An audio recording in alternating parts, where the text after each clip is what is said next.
Oh, are we on? Hi. Hi, everyone. Sorry about that. So my name's Chris Sinke.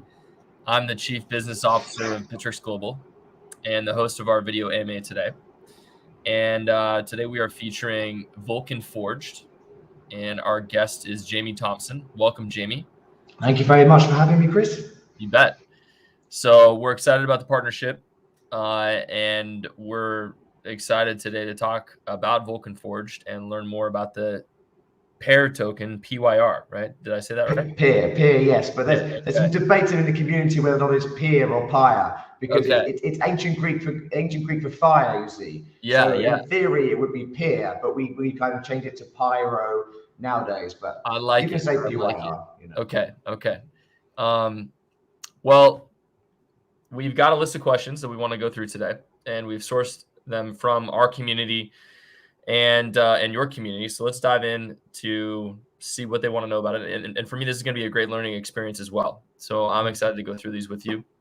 One by one, we'll go off script a little bit, where I think if I want to know more information about something, I'm hoping somebody else watching will as well. So I know that the idea for Vulcan Forged is unique. And can you tell us a little bit about it, what the project's all about, how the idea came about? And let's start there. Yeah, sure. So people tend to confuse Vulcan Forged with Vulcanverse. Vulcanverse is actually one of our products, one of our games. It's our big metaverse, open world, sort of Greco-Roman fantasy world. But Vulcan Forged is our studio. We're a game studio basically. We started off as a game studio a while back, and we moved into NFTs a couple of years ago with sort of basic digital art NFTs, and we sort of progress into sort of more complex games incorporating ownership and NFTs in that way. So Vulcan Forge, it's a game studio first and foremost. There are 14 of us in-house here based in Athens in Greece. There are 42 of us across the world based in the UK, Ukraine, America, and Pakistan. So there's a big lot of us, but of course with gaming you can't really afford to sort of work remotely on everything. You need to have some people in the same room, because it's going to take ages sort of fixing an animation across chat program. So the majority of the coders and the artists are in-house here in Greece. We've got 10 games to our roster, all have NFTs with them. Vulcanverse, of course, is the biggest and probably what most have heard of. And so that's the overview, I suppose. And Peer, of course, funds the economy and is used in every sort of asset leveling and staking and sort of marketplace settlement fee. But yeah, TLDR is we're a blockchain game studio, NFT game studio, and Vulcanverse is the big one. Awesome. We'll talk a little bit more about Peer. I'll ask you about that later.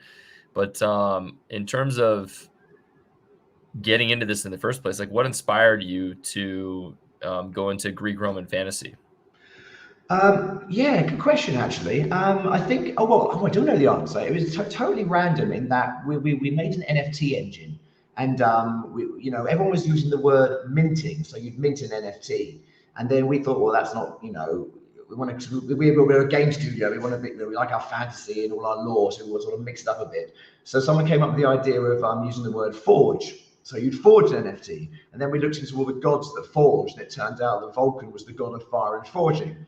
So we started thinking, oh, well, let's just call the company Vulcan Forged, because Vulcan's a cool god, and he forges NFTs, and I just so happened to be in Greece, so it was a total coincidence that I lived in Greece for 4 years now, and so all our staff are Greek, and so we've got like all the mythology and lore on tap. And then it's worth noting that because it's Greco-Roman, the whole world, the whole fantasy, the stories we have to back up our games, it's just endless. We've actually got 2 fighting fantasy authors who do all our lore and background for all our games, especially Vulcanverse. They've just released some game books actually of Vulcanverse, which have gone global, then Barnes & Noble, Amazon. So yeah, it all just kind of fit together really. But yeah, that's how the name came about. And the great thing about having a sort of a direction with your lore, which ours is obviously Greco-Roman mythology and fantasy, is that it doesn't actually limit you as you think it would do in terms of your games, because you're going to put your games in this kind of sort of realm of Olympians and Titans and such like. So I don't know, it helps you write the games a lot easier when you've got those kind of boundaries to work with. So yeah, that's the origin. And in terms of players, are you guys going after attracting players who are just excited about games in general, or specifically those that are in crypto looking to play blockchain games because they're really looking for a way to participate in the crypto industry through gaming? Yeah, well, that's exactly it. I mean, recently I did a talk in Dubai about this, about blockchain gaming, about why it's beginning. The blockchain game market is only like I think $250 million. This is not including the underlying token assets, whereas the gaming industry is 300 billion. I mean, you can't even compare the two. The industries are enormous. So what we're trying to do is, because we come from a gaming studio first, we're making games as our bread and butter, and we think our games are pretty, they're good. That sort of line that up with this new sort of play to earn economy and the new staking, new economic possibilities within crypto together is really where I think we're at in terms of blockchain game development. But it's interesting you mentioned that, because you look at the success, for example, of Axie Infinity, and you ask yourself, well, they have millions of players. Now, are these people playing because they want to earn some money, or are they playing because the gameplay is off the charts? And actually, I love them, total respect, more of them. I love it, but we can't say that game is AAA gaming, and most likely people are sort of doing it because you can earn a bit of cash by clicking and visually battling and doing this stuff. So we're really trying to sort of bridge those two elements together. And of course, we've taken the inspiration of Sandbox and Decentraland, Axie Infinity to make a play-to-earn economy, which is just enormous. I mean, it's across all our games. And I'll talk about that a bit more with you later. But yes, so that's where we are, trying to bridge the two industries as well as we can. Yeah, that kind of dovetails into my next question actually nicely, which is going deeper on your plans to educate and attract people who may only have a basic knowledge about crypto. Like, how do you open people's eyes to the future of blockchain gaming? I think it's all with ownership. I mean, I think we've been very lucky, us as a company, in terms of how NFTs have exploded into mainstream news and media this year. And, even I've got friends and family that know nothing about crypto, but they've somehow worked out the idea of true ownership. And that's why, games and metaverses are popping off right now, because, of course, the Axie hype and people are understanding NFTs and ownership. And I think this is really the beginning of the mainstream getting to know crypto a bit better. But for us, as we come from a gaming sort of background, onboarding users and that sort of user onboarding process is imperative to sort of acquiring users and success. In terms of sort of breaking down that barrier between the crypto and gaming, I think nowadays that's far easier than it was. I mean, you haven't got to do so many sort of complex wallet operations with the browser. I mean, our games are available on desktop and mobile app. The App Store, Google Play. You log into your account. You still got access to your keys, of course. You can see your NFT. You can use your NFT. You can trade your NFT without having to go through the complex crypto world. So yeah, I think it's just breaking down those sort of technical barriers to sort of bring in the more mainstream audience. Yeah, it really all comes down to user experience, right? And I think being able to bring the benefits of crypto in a way that's seamless and is easy to absorb from new users is just what it's all about. And I think that's where the whole industry's got to go. Make this stuff easier and make it useful and make it fun and something that people want to interact with. So it's yeah. It is, yeah. But then you've got the earning part of it, which Yeah. I mean, which it's like it's a real dilemma for me. I mean, when I talk to people about this, I bring this up quite a lot because we're sort of tackling both areas here. We're tackling the gamers. We want a game that gamers want to play, and we want a project that crypto people want to invest and earn and sort of earn money. And you've got this sort of fine line between, well, are you tackling two audiences too much when in fact the crypto people don't really care about the game, they just want to earn. Whereas the gamers, they don't really want to earn. They just want to play the next, World of Warcraft or the next, Cyberpunk without bugs kind of thing. So it's a real fine line between getting them both there, where you can combine both industries. I don't think anyone's got that yet. Of course, I'm going to say that's what we're trying to do. Yeah, yeah. Well, I mean, I don't have any time to play games anymore. I'm definitely going to dive into your platform and spend some time there because I'm excited we're having this conversation. So I'm going to carve out some time to do it. And so full confession, I haven't done that yet, but I will. Well, when I was gaming back in the day, in my younger days, you can't help but notice the digital value you generate from progressing in a game, and maybe you earn specific things, and then you're locked into the platform. You can't do anything with it. You don't have trade value. There's no economy for the work that you've put into it. And I think crypto has an incredible opportunity to bring that to gaming. And I think that if you get it right, you will see that confluence of different types of people.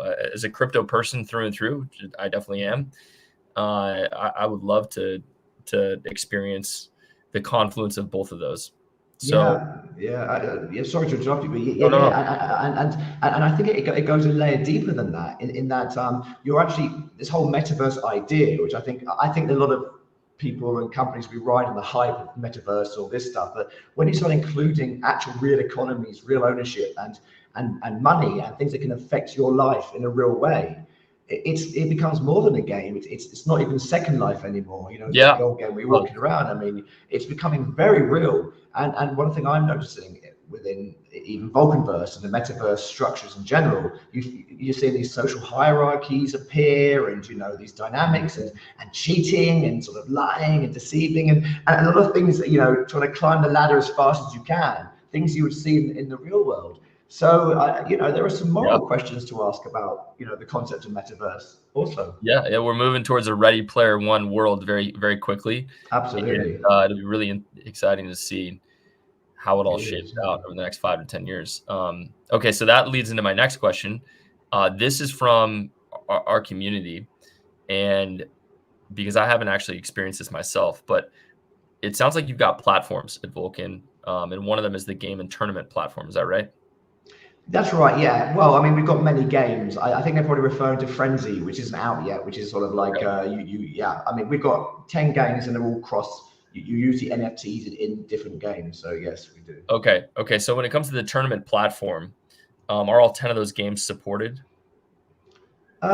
Yes, they are, but I know this person's asked a question about a product that's not out yet, which is called Frenzy, where you can earn by winning tournaments. I mean, we have separate tournaments in the games where you can win, but there's a create your own tournament product we're releasing called Frenzy, which isn't out yet, which they're probably referring to. But of course, we have leagues, we have tournaments, we have the usual sort of play to earn economy in each one, but not that one. Okay. And so when is that coming out, or can you guys not disclose? To be honest, I wouldn't even say it's out this year. I mean, we've delivered, I mean, probably in the last 10 months, we've delivered over 12 products, including like a digital art and NFT site, and we've got an augmented reality, app coming out of NFTs, and Vulcanverse and Berserk. They've taken up all our efforts. So I think it got to the stage now where our development is outpacing our user acquisition. And so we need to kind of slow down a little bit now and say, okay, we've got these games, they're good, and they need polishing, and we need users. And this probably comes into probably a question later that will cover that is how are we going to get these users? And we have something which Dat Radar actually just released a big article about. We're releasing something called the Sedalian program, which it's scholarships, but we use the word Sedalian because it's the Greek, I think it's like the servants of Vulcan back in the mythology. And it's unique in that any NFT you have in the Vulcan Forged ecosystem, whether it's a card in our card games or a beast in one of our beast games called Vulcanite, or plot of land, which are the most coveted items, you can lend it to anybody. They rent it on a smart contract for free, and you share the secondary token, which is called Lava, with the owner. So Lava is very similar to SLP, but it's much more limited. It has many more use cases. So the demand for Lava is strong. So what that does is it's breaking that barrier of entry, because I mean, Vulcanverse itself has 10,000 plots of land. Obviously, they're all owned. The price has gone from $80 up to $94,000. I mean, if you want to play Vulcanverse right now, you need to buy land, which limits us to 10,000. So that's why the Sedalian program, which is opening registrations this month, it allows anyone to sort of rent land, and then the plot owner would receive half the lava that renter uses within the world. I think I explained that okay, but yeah, so it's, you sort of rent NFT assets, use them, and the owner gets half of the rewards from them. Well, let's talk about the token itself, PYR, and what are the token economics like? Is it inflationary or deflationary? Well, it's deflationary. PYR is used. It's a 50 million supply. There's only 20 million circulating. It's obviously used as a settlement fee in the marketplace. All NFTs. We have our own marketplace, which I think is about 35 million in volume. So you buy and trade, sell NFTs using PYR. It's also used to stake in your land. So if you have Vulcanverse land and you want to upgrade it, you've got to stake the PYR in it. That stays in it. And that goes all the way up to level 7. The higher level land, the more you can build, the greater fantasy scapes you can sculpt, the bigger creatures you can bring out. So there's real motivation to sort of put that PYR in your land, because the higher the land, the more PYR is staked, the more PYR you earn, the better creatures you can summon, the better NFTs you can forage. So that's one use case of PYR. It's also used to level up various NFTs. We've got Olympian gods and titans and Vulcanites that you have to sort of, pay them with PYR to level up their abilities. And of course, it's deflationary. That's right. Yeah, it's we do take 6% of every trade, and we burn that just because why not? People like those kind of deflationary mechanics.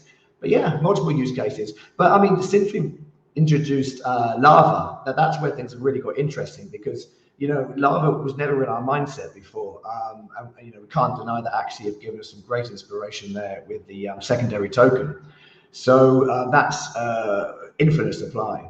So obviously you need PYR to set up and get your NFTs and upgrade your assets. But the more you play, I mean, the play to earn economy we've got is just enormous. I mean, we've got Block Babies, Forge Arena, we've got Chess Game, we've got Berserk, the card game, we've got Vulcanverse. You can play all of these games for free. So you can come in, don't buy an NFT, join the game, use summon NFTs as a Sedalian, and then you earn Lava. But the way we've done it is that you have to earn 10,000 XP points. So you have to play enough before you can cash the Lava out.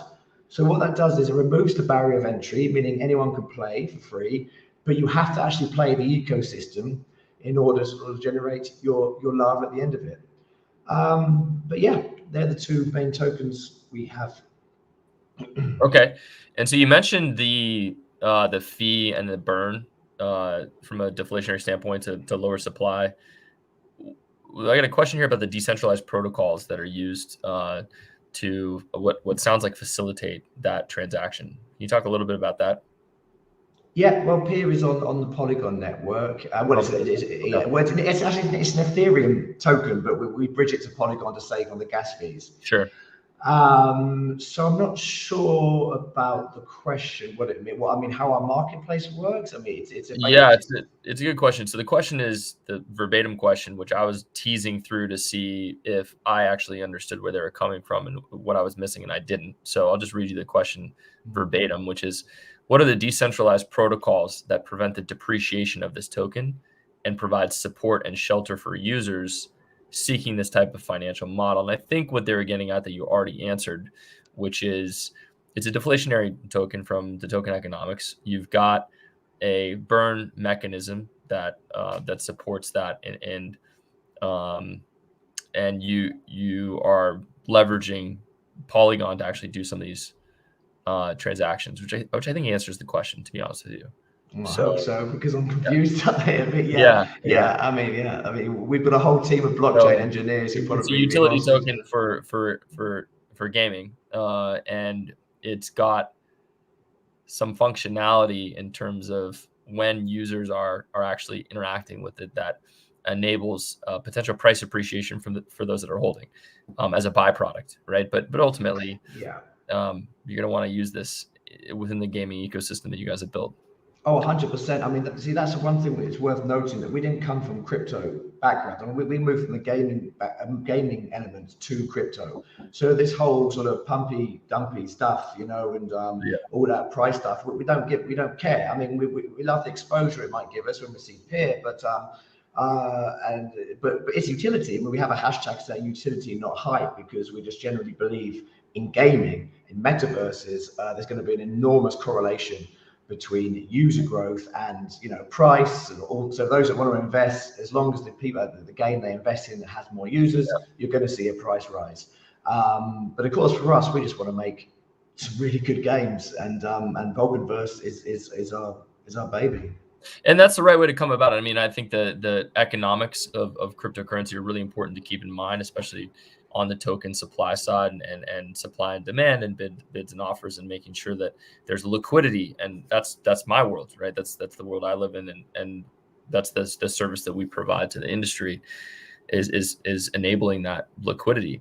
But if you're coming at it from we're crypto people and we want to make a game so that we can make people want to interact with our coin, I think that's the wrong way to come at it. You guys are doing it the right way, which is how can we make our experiences better using cryptocurrency? And from a utility standpoint, if you nail that, if you get that right, the price is going to appreciate anyway, because there's going to be more demand to interact with your ecosystem using crypto. And that's what Yeah. I think all businesses that are thinking about whether or not to come into crypto need to think about it from that perspective. Absolutely, yeah. I mean, we need. I mean, there's a lot of companies or projects that just sort of make a token for the sake of making it. I mean, you're not going to have an economy and a metaverse without a token and a coin. And and it's funny because the majority we've got. I think we got maybe nearly 30,000 users now, which is like, in gaming terms, that's not a lot. We've grown from 20 users to 30,000 in only 9 months, and all of them. They never talk about the price. They don't. We haven't even got a channel for it in the Discord. Yeah. Okay, right now Peer's performing very well, but there's no sort of, gifs or moon talk, all that rubbish. They're just so immersed in the games, and that's really key. I think it's retention rate, and that's where we sort of separate ourselves from other blockchain games. I hope in that people will enjoy it, they'll stay in it, and keep them on board and keep them engaged. Yeah, absolutely. So let's talk more about not just Peer, but Vulcan and the roadmap. So what are the new features that you're planning to launch over the next 6 to 12 months? And what are some of the things you're really looking to accomplish with the Peer token in terms of integrating that into the ecosystem even deeper? Sure. Okay. Well, this whole year has been spent developing. I sounded like Steve Jobs then, but I didn't mean to. Developers, but it has been. We've been building so long in the shadows for like 2 years now, and we've got to the stage now where the games are completely they're out there and they're being used, and they're either coming out of beta, or they're in demand. The fact that like land is increasing in demand so much that we're going to have to sort of just say, okay, here are our games. Let's focus on user acquisition. So we're now in the stage where we're becoming a lot more public with our products. And as the NFT barrier is so high in terms of buying them and getting in, this is where the scholarship program, we call the Sedaling program, is probably one of our biggest things on our roadmap, which is releasing this month, allowing anyone to join. It's worth noting, I say this as a side note, but it's quite big, that last week we released our own DEX. It's called the Vulcan DEX. Which is a DEX for gaming tokens only. So you can swap peer to lava, peer to YGG, peer to sand. All the gaming tokens are on there. So you can earn your lava in your game. You can switch it to peer, switch it to USDC, and you can cash out. But yeah, so the imminent milestone will be our scholarships, which worth noting that we partnered with Yield Guild Games, YGG. They'll be launching our first scholarships. They've got 50 plots of land, and they'll be allowing 200 people to come in. And if all's well there, then we'll open up the world for tens, hundreds, billions of people and see what happens.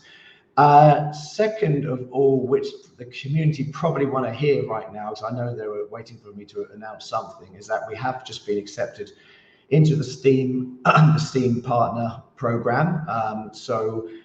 Vulcan Forged is it's a gaming studio, and it's taken us months to kind of convince them that we are a real gaming studio, because crypto companies very rarely get on Steam powered engines, but they know we're a gaming studio. So all our games, Vulcanverse, Berserk, etc., will be available on Steam, which allows a lot of gamers to sort of come in sort of naturally.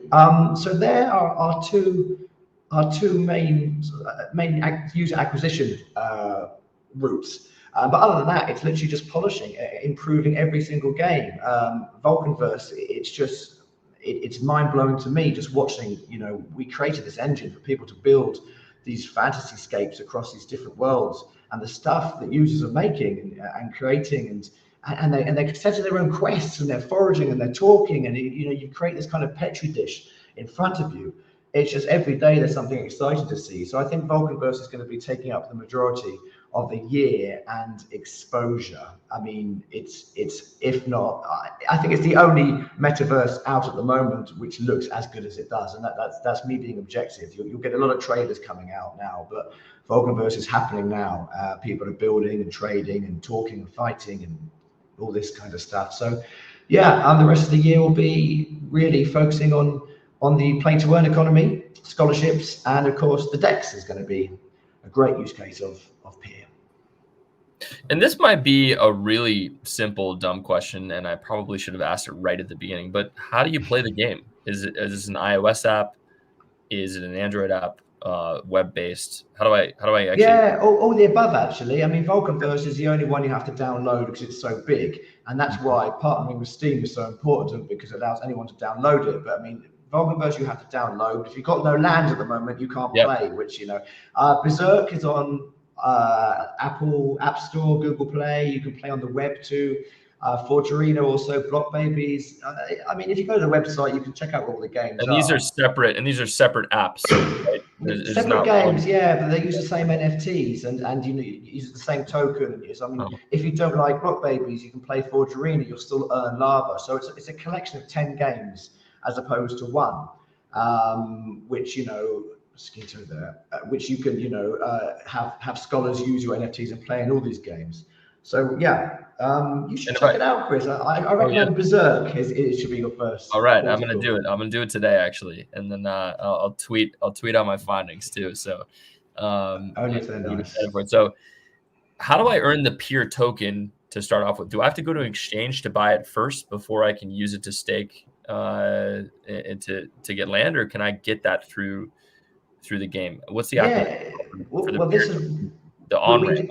The on-ramp is obviously you can go to KuCoin and Bittrex and sorry, I should have advertised on the exchange then on go to Bittrex Global to get your. I never heard of it. Go to Bittrex Global. Yeah, go to Bittrex, get peer there. We also have a credit card ramp, but the way we designed it is though you can actually go from zero, like have zero capital.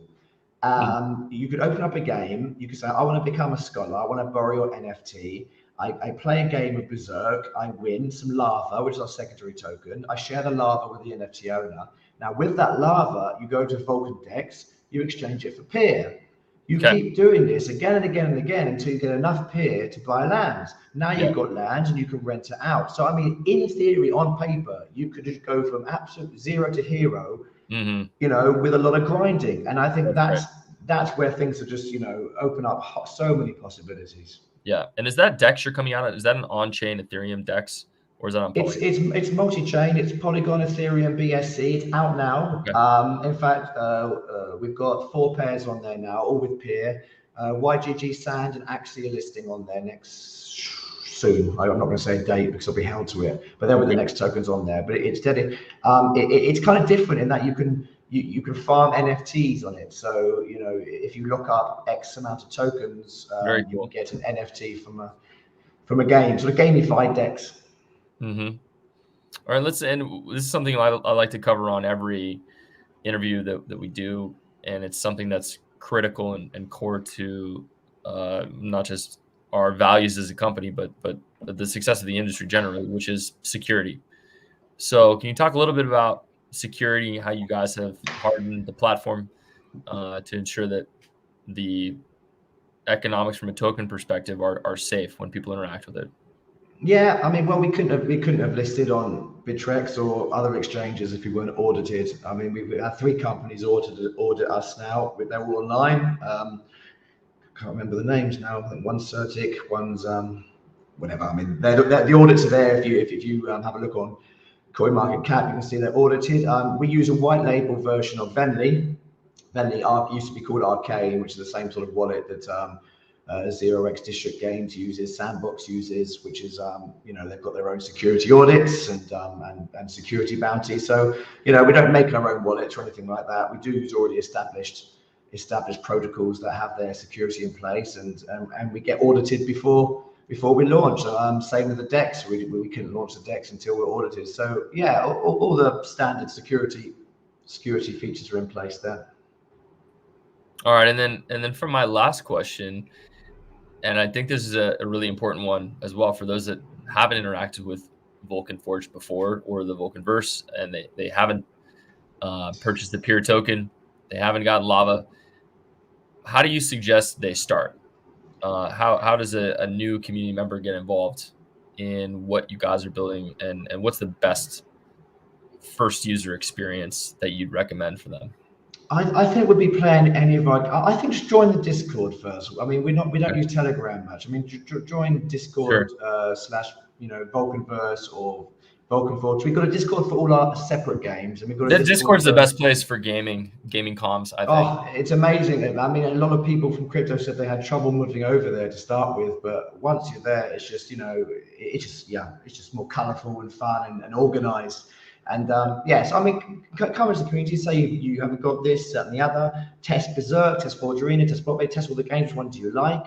If you're not ready to invest any money in the NFT, then wait for the scholarship program to launch this month, and just get to know everyone. I mean, there are so many videos and documents sort of out there explaining how the economy and the games work, but our community is incredibly helpful. We've got a classroom to sort of teach people and sort of adopt newcomers. So yeah, join the Discord of Vulcanverse, and we'll greet you. And now, how does somebody find the link to that Discord? Discord.gg Vulcanverse, but it's on the Twitters. So okay. Yeah. Okay, great. So you hear that, community? Go to Twitter, join the Discord, and say hi and do it. So okay. Well, I think those are all the questions that I had for today, and I wanted to thank everyone for listening, and thank you, Jamie, for joining us. I learned a lot about the peer token, about the Vulcanverse, about everything you guys are doing, and I got some gaming to do later today.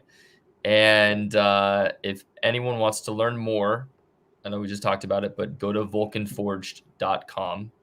That's Vulcan Forged FORGED.com, and have some fun with it. So thank you again, Jamie. Have a great day, and pleasure. Hopefully we will connect again in the future. Absolutely. Cheers, Chris. Take care now. Bye-bye.